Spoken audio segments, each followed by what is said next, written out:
Hi hello friends, welcome back to my channel. Friends, ನೀವು ನೋಡ್ತಾ ಇದ್ದೀರಾ all in one tips channel. Friends, ಇವತ್ತಿನ ವಿಡಿಯೋದಲ್ಲಿ ಕೆಲವೊಂದು ಯೂಸ್ಫುಲ್ ಟಿಪ್ಸ್ಗಳನ್ನು ತಿಳಿಸ್ತಾ ಇದ್ದೀನಿ. ಈ ಎಲ್ಲ ಟಿಪ್ಸ್ಗಳು ಗೊತ್ತಿಲ್ಲದೆ ನೀವು ತುಂಬ ಟೈಮ್ ಹಾಗೂ ಹಣನ ವೇಸ್ಟ್ ಮಾಡಿರ್ತೀರಾ.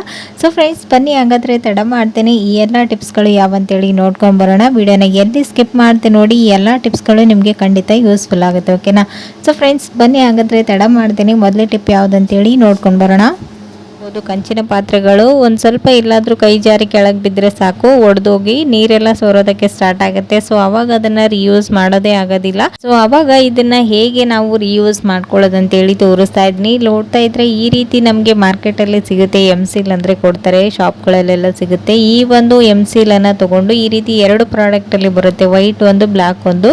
ಇದನ್ನ ಸ್ವಲ್ಪ ಸ್ವಲ್ಪನೇ ತಗೊಂಡು ನಿಮ್ಗೆ ಎಷ್ಟು ಬೇಕು, ಎಷ್ಟು ಹೋಲ್ಸ್ ಕ್ರ್ಯಾಕ್ಗಳೆಲ್ಲ ಆಗಿದೆ ನೋಡಿಕೊಂಡು ಅಷ್ಟನ್ನು ಈ ರೀತಿಯಾಗಿ ನೀಟಾಗಿ ಇದನ್ನ ಒಂದ್ಸರಿ ಮಿಕ್ಸ್ ಮಾಡ್ಕೊಳ್ಬೇಕು. ಇವೆರಡನ್ನ ಮಿಕ್ಸ್ ಮಾಡ್ಕೊಂಡ ನಂತರ ಇದು ಒಂದು ಗಮ್ ರೀತಿ ರೆಡಿ ಆಗುತ್ತೆ. ಅವಾಗ ಇದನ್ನ ನೀವು ಎಲ್ಲಿ ಕಂಚಿನ ಪಾತ್ರೆಗಳು ಅಥವಾ ಸ್ಟೀಲ್ ಪಾತ್ರೆಗಳು ಹೋಲ್ಸ್ ಎಲ್ಲ ಬಿದ್ದಿರುತ್ತಲ್ವ, ಸೊ ನೋಡ್ತಾ ಇರ್ಬೋದು ವಿಡಿಯೋದಲ್ಲಿ, ಈ ರೀತಿ ಇದನ್ನ ಹಚ್ಕೊಳ್ಬೇಕು. ಈ ರೀತಿ ಹಚ್ಚಿ ಇದನ್ನ ಒಂದು 10 ರಿಂದ 15 ನಿಮಿಷಗಳ ಕಾಲ ಡ್ರೈ ಆಗಲು ಬಿಡಬೇಕು. ನಂತರ ಇದರಲ್ಲಿ ನೀವು ನೀರನ್ನು ತುಂಬಿ ಇಡೋದ್ರಿಂದ ಈ ಒಂದು ಸ್ಟೀಲ್ ಆಗಿರ್ಬೋದು, ಕಂಚಿನ ಪಾತ್ರೆಗಳು ನೀರೇನು ಸೋರೋದಿಲ್ಲ. ಸೊ ನೋಡ್ತಾ ಇರ್ಬೋದು, ಡ್ರಮ್ಗಳಾಗಿರ್ಬೋದು, ದೊಡ್ಡ ದೊಡ್ಡ ಡ್ರಮ್ಗಳು ಚೆನ್ನಾಗಿರುತ್ತೆ. ಸ್ವಲ್ಪ ಇಲ್ಲ ಹೋಲ್ಸ್ ಆಗಿ ನೀರೆಲ್ಲ ಸೋರ್ತಾ ಇರುತ್ತಲ್ವಾ, ಸೊ ಅವಾಗ ನೀವು ಈ ಒಂದು ಟಿಪ್ಸ್ನ ಟ್ರೈ ಮಾಡಿ. ಈ ರೀತಿ ನಿಂಬೆ ಹಣ್ಣುಗಳನ್ನು ನಾವು ಯೂಸ್ ಮಾಡಬೇಕಂದ್ರೆ ಒಂದು ಸ್ವಲ್ಪನೇ ಬೇಕಾಗಿರುತ್ತೆ ನಮಗೆ. ಒಂದು ನಿಂಬೆ ಹಣ್ಣನ್ನು ಕಟ್ ಮಾಡಿ ಆಮೇಲೆ ಫ್ರಿಜ್ಜಲ್ಲಿ ಸ್ಟೋರ್ ಮಾಡ್ತೀವಿ. ಆ ರೀತಿ ಮಾಡುವಾಗ ನಿಂಬೆ ಹಣ್ಣು ಹಾಳಾಗ್ತಾ ಇರುತ್ತೆ. ಸೊ ಅವಾಗ ನೀವು ಈ ರೀತಿ ಜಸ್ಟ್ ನಾನು ವಿಡಿಯೋದಲ್ಲಿ ತೋರಿಸಿದಾಗೇ ನೀಟಾಗಿ ರಬ್ ಮಾಡಿಬಿಟ್ಟು ನಂತರ ಇದಕ್ಕೆ ಒಂದು 5-6 ಹೋಲ್ಸ್ಗಳನ್ನು ಹಾಕಿ ಜಸ್ಟ್ ಈ ರೀತಿ ನೀವು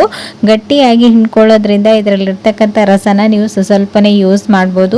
ಲೆಮನ್ ಕೂಡ ತುಂಬ ದಿನ ಬಾಳಿಕೆ ಬರುತ್ತೆ. ಸೊ ನೋಡ್ತಾ ಇರ್ಬೋದು ವಿಡಿಯೋದಲ್ಲಿ ಎಷ್ಟು ನೀಟಾಗಿ ಬಂದಿದೆ ಅಂತ. ಸ್ವಲ್ಪ ಜಾಸ್ತಿ ನೀವು ಈ ರೀತಿ ಹೋಲ್ಸನ್ನು ಹಾಕೊಳ್ತೇನೆ, ಸ್ವಲ್ಪನೇ ಈ ರೀತಿ ಹೋಲ್ಸ್ನ ಮಾಡಿಕೊಂಡು ನೀವು ಹಾಕೊಳ್ಳೋದ್ರಿಂದ ಈ ನಿಂಬೆ ಹಣ್ಣನ್ನು ನೀವು 2 ಸರಿ ಅಲ್ಲ, ಒಂದು 5-6 ಸರಿ ಯೂಸ್ ಮಾಡ್ಬೋದು.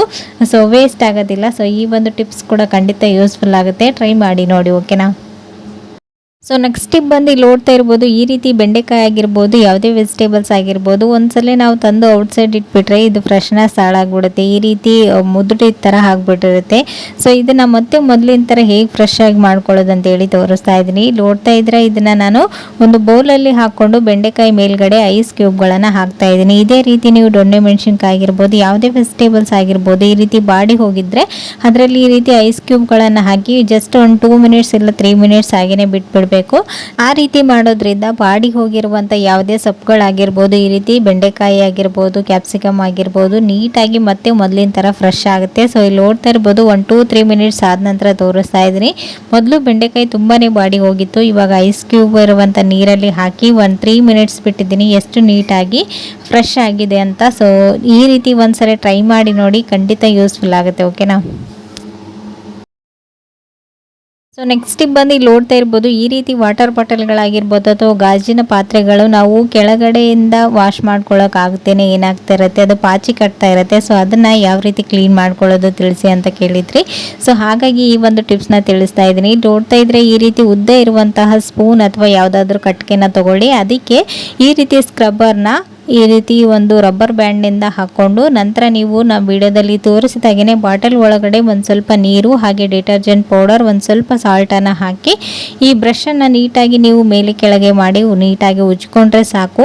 ಬಾಟಲ್ ಒಳಗೆ ಕಟ್ಟಿರುವಂತಹ ಕೊಳೆ ಆಗಿರ್ಬೋದು ಅಥವಾ ಪಾಚಿ ಆಗಿರ್ಬೋದು ನೀಟಾಗಿ ಔಟ್ಸೈಡ್ ಬಂದುಬಿಡುತ್ತೆ. ಸೊ ನೋಡ್ತಾ ಇರ್ಬೋದು ವಿಡಿಯೋದಲ್ಲಿ ಎಷ್ಟು ನೀಟಾಗಿ ಕ್ಲೀನ್ ಆಗಿದೆ ಅಂತ.